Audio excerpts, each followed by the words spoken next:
Mziki kidogo. Good morning Africa, good morning pale Nairobi, Kenya. Good morning kutoka katika jiji la Dar es Salaam. Good morning kutoka katika jiji la pale Nairobi, Rwanda kule, pamoja na Bujumbura, pamoja na kule DRC Congo.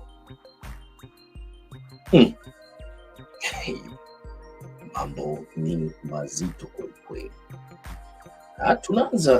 Tunaanza mapema kwa sababu tuna mambo mengi kweli ya kuzungumza katika usiku huu wa leo. Huku kwetu ni usiku Colombia, na huko upande wa East Africa au bara la Afrika ni kumesha kucha huko. Nafikiri ndiyo siku kunaanza kupambazuka huko, na hususan kule maeneo ya Mbeya na baridi. Tutakwenda katika segment ya pili. Kwanza tuanze kitu gani katika Minneapolis. Kwa katika mji huu unaitwa ni St. Louis Park. Jamii ya Kisomali wameweza kuweka historia tena. Huyu ni Bi Nadia Mohamed amechaguliwa kuwa meya wa hii eneo linaitwa St. Louis Park huko Minnesota, huko maeneo ya karibu na Minneapolis huko. katika taifa hili la hapa Marekani. Tunajua kwamba tuna Congresswoman Omar, vile anatoka Somalia, wazazi wake ni wa Somalia, na Nadia Mohamed anaweka historia ya zaidi ya miaka 170 hawajawahi kuwa na meya mwenye asili ya aina yoyote kutoka katika mji wa St.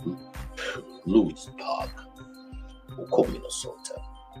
Yeye Bi Mohamed anawakilisha hiki kizazi cha uongozi kutoka katika Democratic Farmer Labor Party ya huko St. Louis, na ana zaidi tu ya miaka 27, na kabla hapo alikuwa ni, tunaweza kusema, diwani huko wanaita citywide at large city katika kiti cha katika city council toka mwaka 2019. Bi Mohamed huyo ambaye katika kinyang'anyiro hiki cha umea hapo aliweza kupata kura zaidi ya 58%.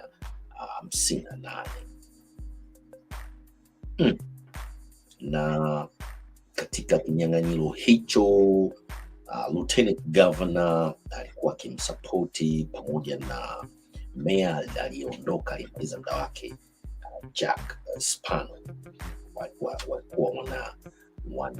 wanamsupport, yani wanamuendorse Bi Nadia Mohamed. Na turudi nyuma tuangalie historia ya familia ya Bi Nadia Mohamed. Walifika hapo miaka 10 tu hapo Louis Park School District hiyo, miaka 10 iliyopita, na alipokuwa na umri wa miaka 23 tu aligombea city council, na akiwa ni mmoja kati ya wagombeaji wa umri mdogo sana hapo, na aliweza kuingia katika city council ya hapo Louis Park City. Hii ni kutokana na taarifa ambazo tunazipata moja kwa moja kutoka katika tweet pamoja na vyombo vya habari.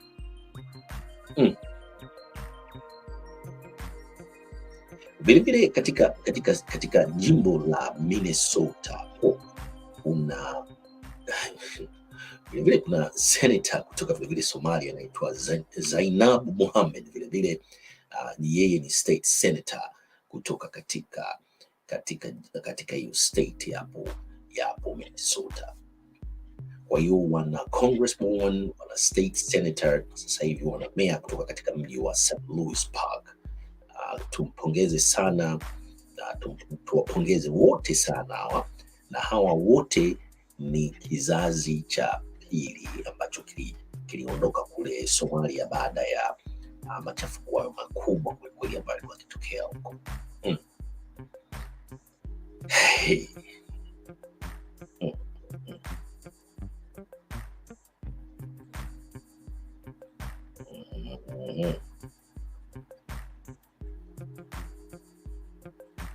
Bi Nadia.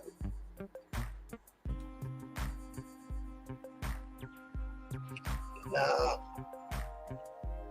tungependa tucheze ni kama dakika 12 hivi hotuba aliyoitoa kushukuru wapiga kura na watu wote walioshiriki katika kampeni yake ya umea katika kinyang'anyiro ambacho alikuwa akigombania. Kwa hiyo kwanza tuicheze, tutoke muziki chini kidogo, alafu tucheze speech yake ya Bi Nadia Mohamed. Bi Nadia Mohamed. Okay. Bi Nadia Mohamed, turudi hapa tujaribu kumtafuta Bi Nadia Mohamed hapa tuipate speech yake, naona itakuwa ni hapa. Ladies and gentlemen, we just finished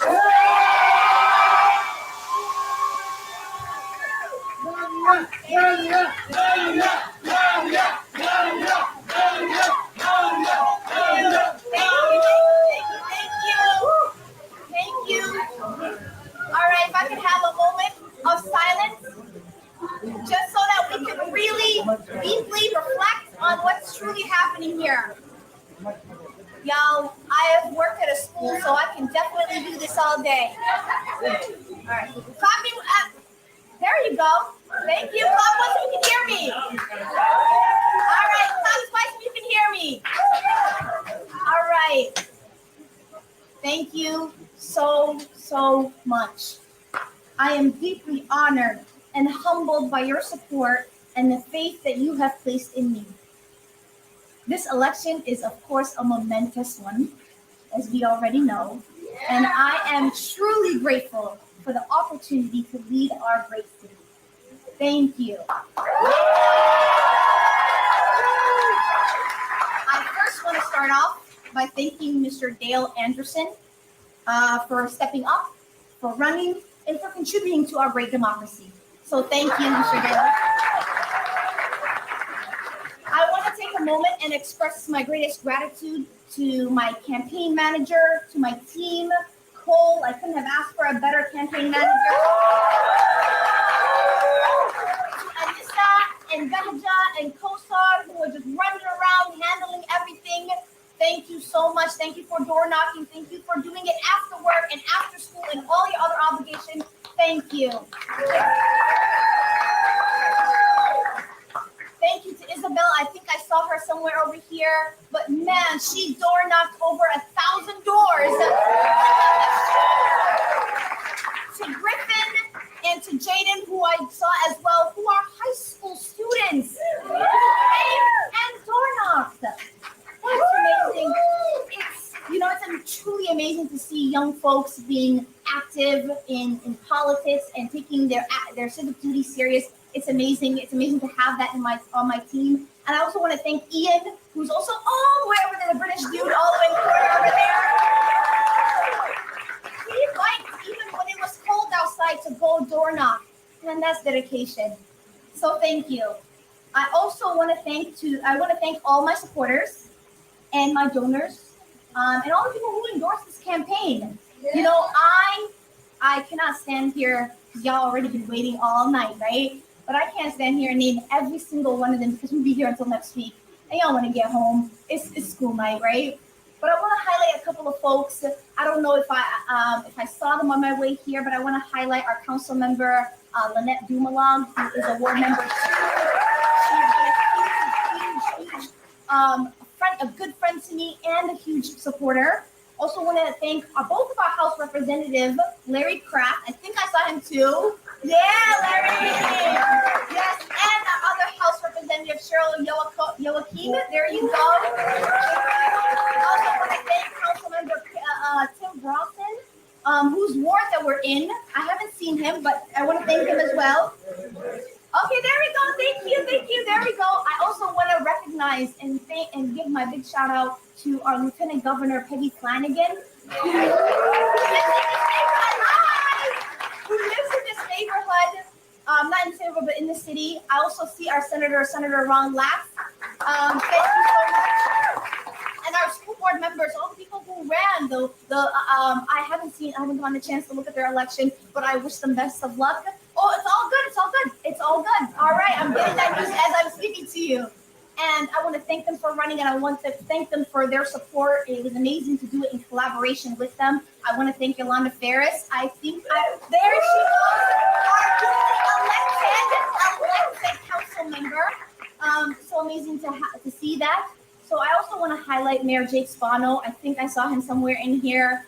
There you go. I want to give y'all, ladies and gentlemen, just look over there. That is our current mayor, Mayor Jake Spano. I want to thank him for his 12 years of dedication to this job, both as mayor and as a council member, for the amazing work that he's done here in the city. I want to thank him for his mentorship and his guidance. And thank you for passing the baton when it was time. Yeah. So thank you.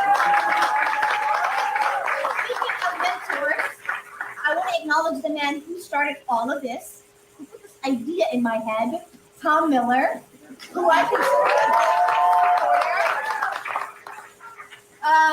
can't thank you enough for that random Facebook message from 2019. And I want to thank you for your continued support since.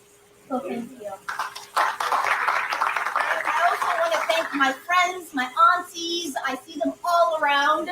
I see my family who were donors and door knockers and hype men and everything in between. You because you need that to survive a campaign. So thank you. I see them in the back hiding per usual. I see them all over. So thank you so much. I am appreciating it. I want to thank my family, my younger sister, who, I'm the eldest daughter of an immigrant family. And so that's a job of its own. And so when I have to step away from my family, my sister steps in. And I love that. Thank you. I want to thank everyone here in this room. Thank you for showing up. Thank you for voting today. If you voted early, thank you for voting early. As you can see from all my thank yous, this isn't a one-man show, or in this case, a one-woman show. You might be thinking I forgot to thank somebody really important. I did not forget to thank my mother. Okay, I did not. Right? While I don't have enough time to highlight every single one of you and the amazing support and the truly how monumental or impactful you have been in my journey, I do want to take the time to tell you about my mom. So, right, many of you here know about my story, but not a lot of you guys know my mother's story. My mom was the eldest daughter of 4 girls and born and raised in Somalia. In her teenage years, she lost her father to an airstrike. They called it a casualty of war. Recognizing now she is in charge of the wellness of her family, and due to the limitation of work opportunities in Somalia, my mother moved abroad to work as a domestic worker. Now, I don't need to tell you about the working conditions of domestic workers abroad. My mother realized that this isn't her life. She went back to Somalia and then took refuge in Kenya. For the 3rd time in her life, that was the 2nd time that she moved, right, to Kenya. For the 3rd time in my mother's life, she realized that isn't a life the life that she was living in Kenya isn't a life for the family. Isn't a life for a future that she wanted for her kids and for herself. So she uprooted her life and moved to St. Louis Park. And I'm proud to say she hasn't moved since. Except for a brief stint in Hopkins, but we don't right? Now she stands here in this room with you all, celebrating her daughter becoming the first Black mayor, the first Somali.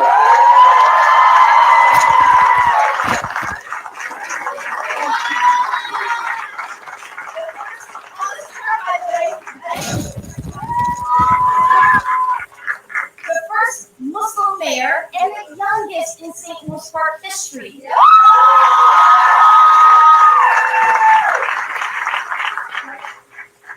She gets to watch her daughter go and legislate at the same building she used to pay her public housing rents at.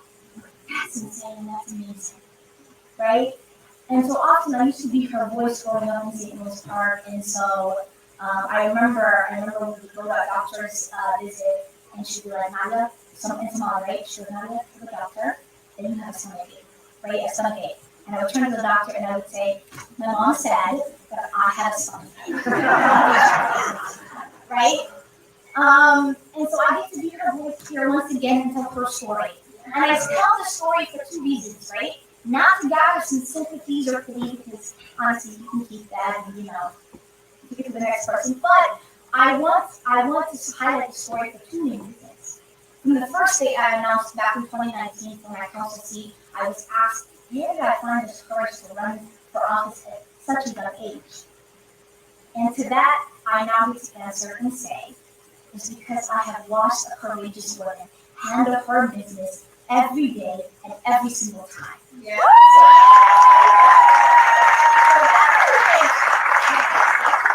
So trust me, that courage comes easy to me now, right? And the second reason is because my mother's story is one part of the St. Louis Park story. It is the one part of the St. Louis Park story that I get to highlight every time I go to the council chambers, right? But imagine what we can do when we censor those stories and those voices, right? As mayor, I want to ensure that people see themselves reflected in our policies. When we implement programs such as our first generation home buyers program, people in St. Louis Park, our neighbors in St. Louis Park with different stories, see themselves reflected in that policy. When we advocate, and I'm going to get dark here now, all right? When we advocate for bomb-sniffing canine units for our places of worship, right? Our residents, our neighbors with different stories get to see themselves in that policy. Now, I look forward to continuing to center our neighbors and their voices with the collaboration of our esteemed council, who are all over here. I look forward to working and continuing this with our professional, experienced staff. I don't know if our city manager is here, but with the leadership of our city manager, Kim Keller. Now remember, folks, this is a milestone. This is not a destination. Yep. There is more to do and more to come. Thank you for putting your trust in me today and every day. It has been an honor of a lifetime to serve you as your council member, and I can't wait to be with you.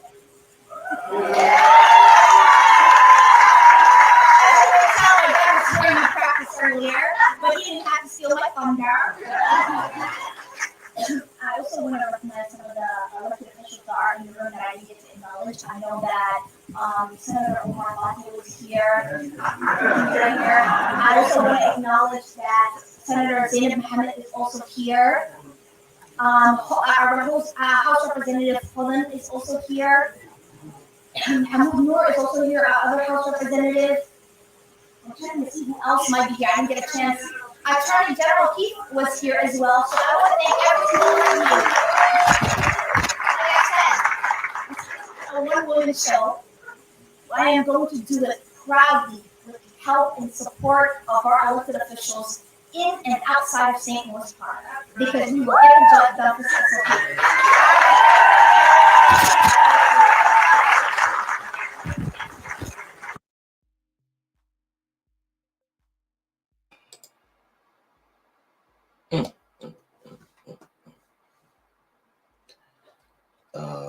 Huyo alikuwa Nadia Mohammed ambaye ameshinda, ilikuwa Jumanne usiku, na kama nilivyoanza mwanzo wa kipindi hiki ni kwamba katika miaka karibia miaka 170 iliyopita, wiki hii katika siku ya Jumanne aliingia katika kinyang'anyiro cha kugombania umea hapo St. Louis Park, hapo Minneapolis, hapo Minnesota, na katika mji wa St. Louis Park, na akaweza kushinda kwa zaidi ya kura 50%. Kwanza na msubiri kidogo, hii tutabidi tutoe hii. Kwa sasa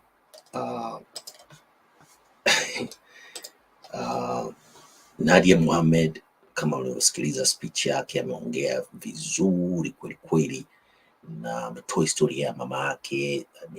Alifanya kazi Kenya, alikwenda nje kufanya kazi za ndani, ikabidi arudi tena Kenya, ikabidi aingie katika kambi za ukimbizi, na akasema familia yake karibia wote pigwa bomu wakauawa.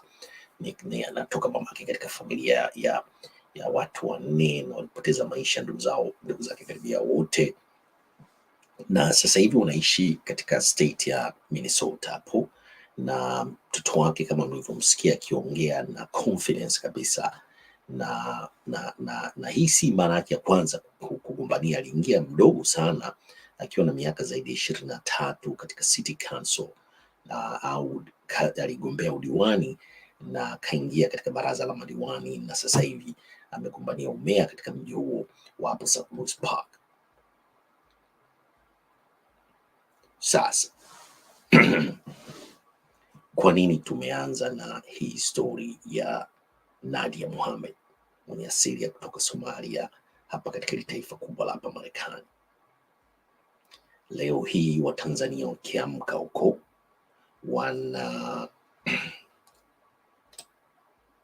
kuna maandamano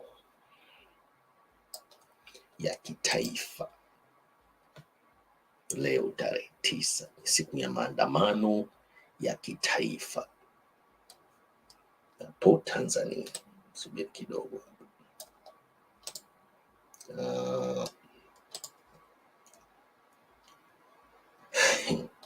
Kuna maandamano ya kitaifa hapo katika mji wa Mbeya. Kama mnavyoona katika bana letu linalotembea hapo chini, linazungumzia kwamba hawa wanaofanya maandamano naamini katika utamaduni wa ushindani katika maendeleo ya kisiasa, kiuchumi pamoja na kijamii kwa mujibu wa katiba, kwamba Tanzania ikiwa nchi inayoheshimika duniani kwa kuwa inazingatia kuishi kwa ushindani wa kistaarabu baina ya vyama vya siasa, wadau wa sekta binafsi na raia mahiri, wakichangia katika mabadiliko ya kuwajibisha serikali pamoja na taasisi zake na taasisi za binafsi, kuhakikisha kwamba sera za umma sasa zinazingatia matakwa ya maendeleo ya raia, kutunza, kulinda, kukuza, kunufaika kwa rasilimali za taifa kwa ulinganifu. Wanaenda zaidi na kusema kwamba nchi ya kidemokrasia yenye raia mahiri hujiamini kuonekana kwa vitendo kuwa wao sio serikali, ni chumbuko la mamlaka yote. Tumeona kwa Bi Nadia Mohamed katika taifa hili kubwa hapa Marekani.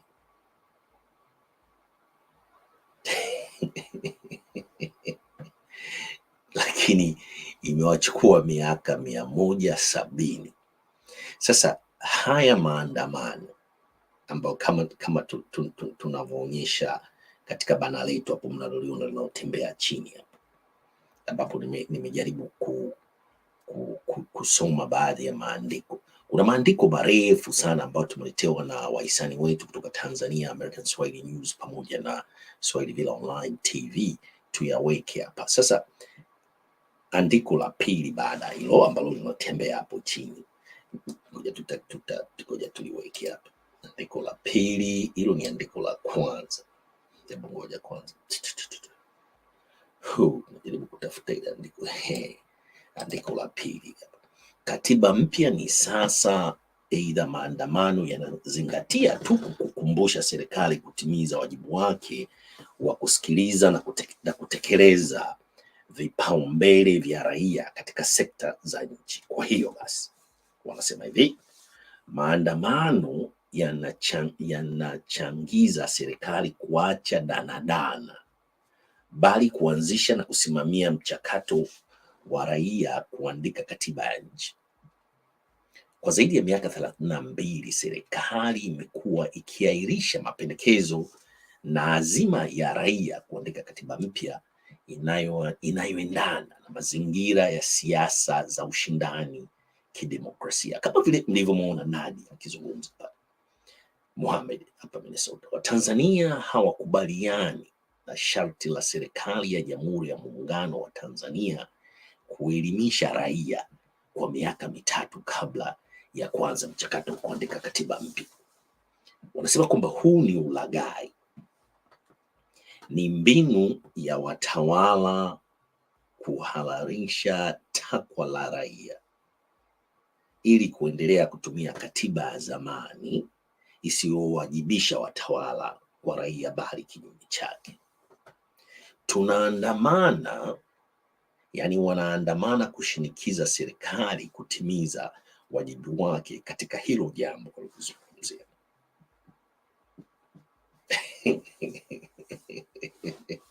Haya, andiko jingine linaendelea. Maandiko ni mengi kwelikweli.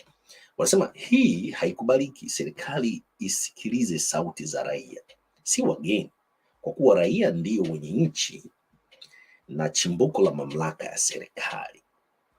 Namna ya kuandamana. Vuguvugu la SYW ambao nafikiri nakumbuka vikwazo vya ugumu wa mazingira ya kisheria yaliyopo kukwamisha jitihada za raia kuandamana. Tumebuni mikakati, mbinu na njia ya kuandamana kwa kukwepa vikwazo vya kisheria, kipolisi na kijiografia.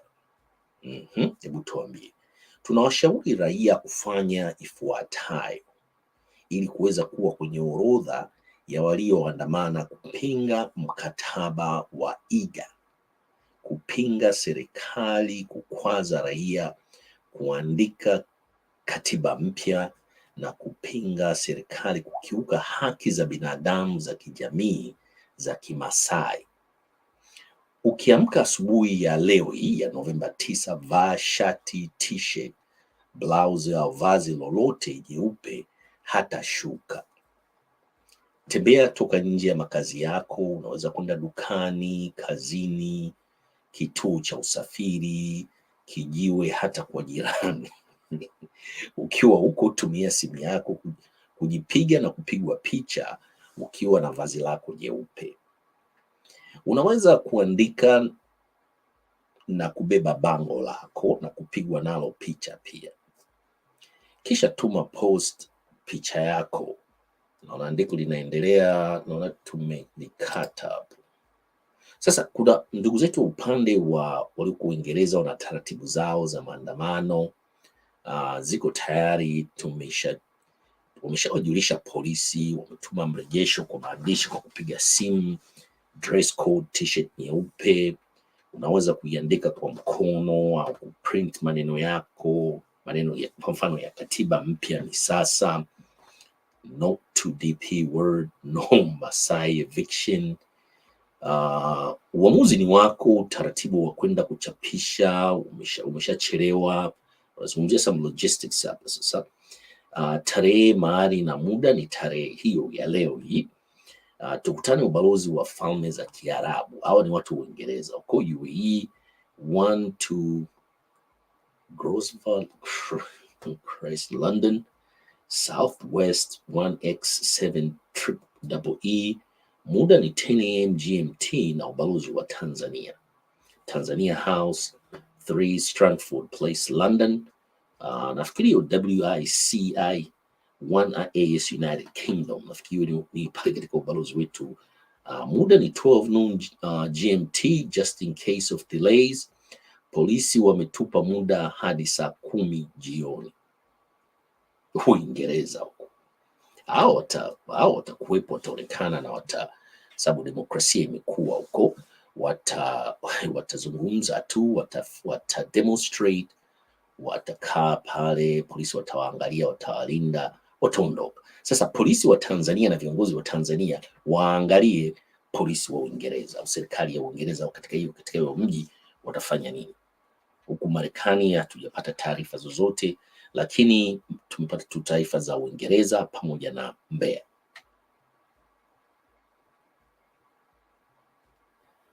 Kukomaa kwa uongozi na kujijengea heshima na kuonekana kuna maturity katika leadership. Shauri wa bure kabisa. Mbeya, viongozi wa Mbeya, hii haihusiani na Mama Samia na IGP wa polisi. Viongozi wa Mbeya, mkoa wa Mbeya, wilaya pale Mbeya mjini au Mbeya sehemu yote, waacheni watu wavae nguo zao nyeupe, waonyeshe mabango yao, watembee, mwalinde na mlinde mali za wananchi, ili kuna watu wengine watatoka pembeni na ajenda zao. Mhakikishe mnawalinda hao watu wavaa nguo nyeupe, wafanye mambo yao, wachoke, wanywe maji, wakale, wakalale, maisha yanaendelea. Kama watakavyofanya mapolisi London pale, watahakikisha tu kwamba hao wanaoandamana leo hii hapo London wanawalinda na wanahakikisha kwamba wavunji sheria kwenda kufanya matatizo yoyote pale. yamekwisha. Tahakikisha muda wao ukiisha, waliopewa wanarudi nyumbani. OCD, RCO, RC, DC, fanyeni hivyo hivyo Mbeya. Walindeni hao watu watakaovaa nguo nyeupe, mhakikishe hawafanyi fujo, wazungumze watakalozungumza, waonyeshe watakachoonyesha. Watachoka, wapeni hata maji wanywe, wale, warudi nyumbani, maisha yanaendelea.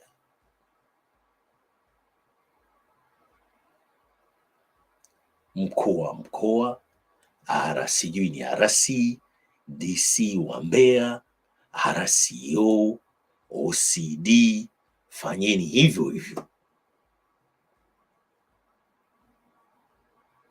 Wasikilizeni, walindeni, warudi manyumbani kwao. Lindeni mali za watu, hakikisheni kuna usalama barabarani na property za watu. Wakamateni wale ambao tu watakaoleta fujo na kuvunja taratibu za maandamano ya amani.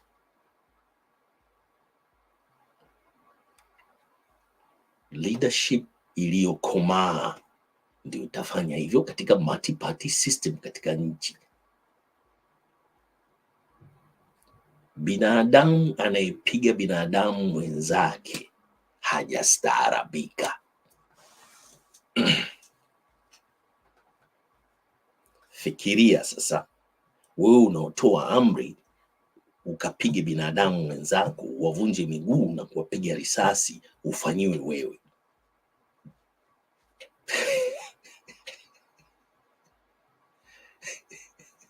Fikiria, jifikirishe tu hicho kitu. Unatoa amri, sasa mtu mwingine akutolee amri, wewe ukapigwe risasi au ukavunjwe miguu.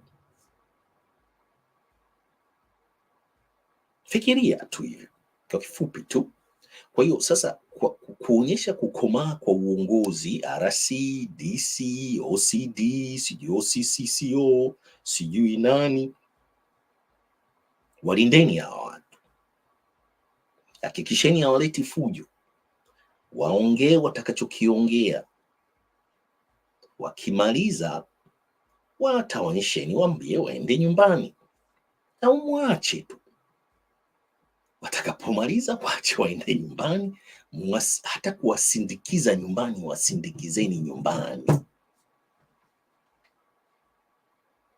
Utapata baraka kwa Mwenyezi Mungu.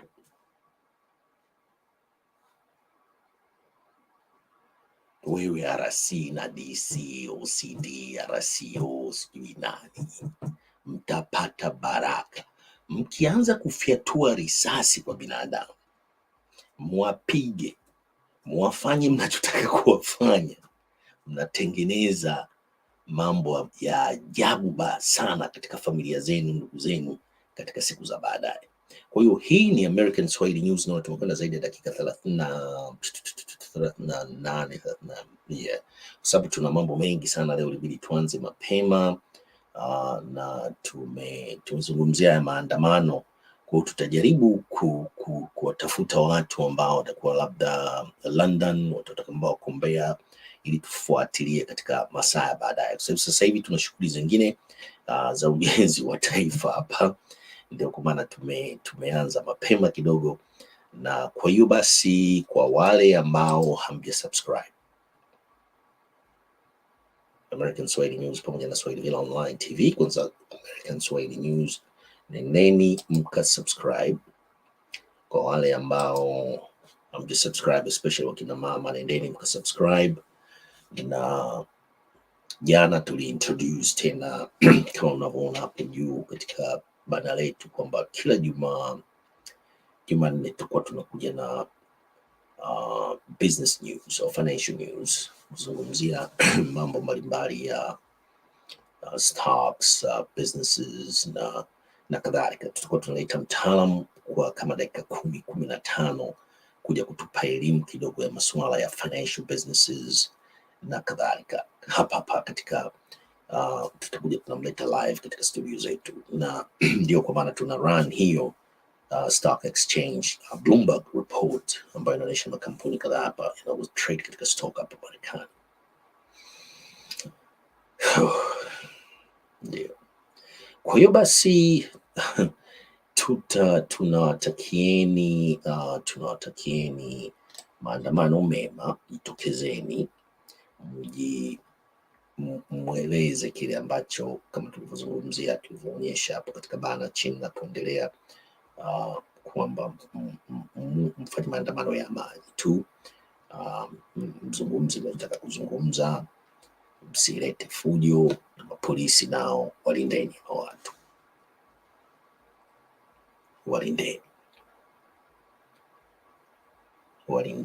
walindeni Watanzania wenzenu, na wanachotaka tu ni wazungu wanasema vent out, wana vent. Mtu akisha vent baadaye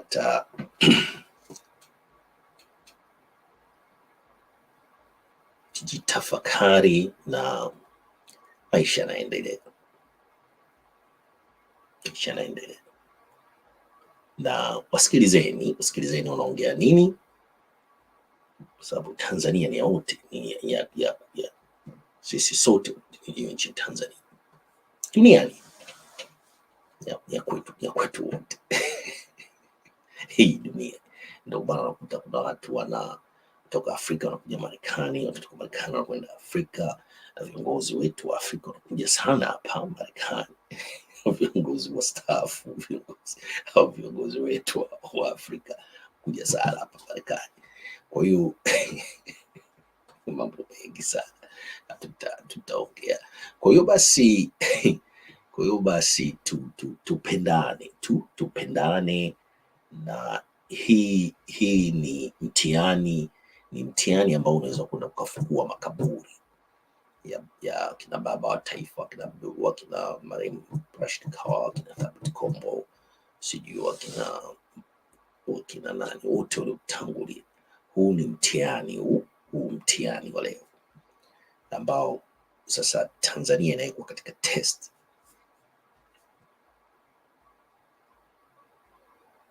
Ikipasi huu mtihani huu, kweli tutasema kwamba Tanzania imemachua katika leadership, lakini ikifeli huu mtihani leo, basi tutaingia kama Egypt, Libya, Nigeria hizi nchi zingine za West Africa. Kwa hiyo huu ni mtihani. Polisi walindeni wa Tanzania, waacheni wa vent,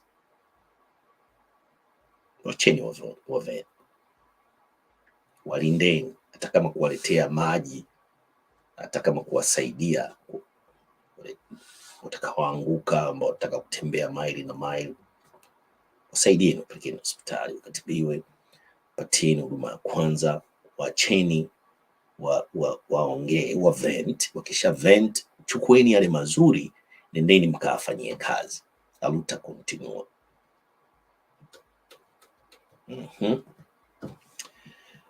Kwa hiyo basi tuishie hapa leo, na tutaendelea kufuatilia, na pindi tu tutakapopata breaking news tutarudi.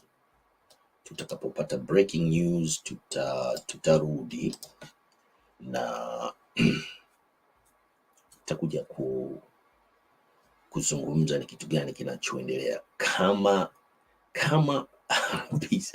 sijui ni RPC, sijui CO, sijui OCD, DC, sijui RC, kama watatumia busara katika kipindi hiki window fupi kweli kweli iliyobaki, wakasema twendeni tukawalinde hawa watu, tuhakikishe kwamba wako salama, wabugudhiwi na mtu yoyote, wanaenda wanaongea watakachokifanya, na kuhakikisha tu kwamba waleti matatizo. Wale wanaoleta matatizo mnawachukua, mnaondoa, mnafuata taratibu za kisheria ambazo zimewekwa. na wafungulia mashtaka kama kuna watakaoleta matatizo. Kama kuna matatizo yoyote yanaletwa na watu wanaenda kuongea sijui DP World, sijui Iga, sijui bandari zetu, sijui Wamasai, waacheni wa vent out, wacheni waongee. Hawana silaha, hawana nini, wana maneno tu na mabango na t-shirt. Nyinyi ndio mna silaha. Sasa wakileta matatizo, ndio hapo mnaona kwamba wanaleta vurugu. Kama hawaleti vurugu, wanakuja ku vent out, kuongea, waacheni waongee. Hakuna kitu kizuri kama mtu mwenye hasira aongee amalize. Sasa naomba umemaliza, haya sasa nenda nyumbani. Hivyo tu, waacheni waje waongee. Ndio hivyo tu. Sijui ni RC, DC, sijui RCO, sijui OCD. Hiyo inaitwa psychology 101. Kwisha. Kwa hiyo tunamalizia kipindi chetu cha leo kwa kusema kwamba kwa wale ambao mjasubscribe, nendeni kusubscribe, share video zetu, msambaze kadhalika. Neno letu la mwisho katika siku hii ya leo tunasema tusambaze upendo, na tukishasema sambaza upendo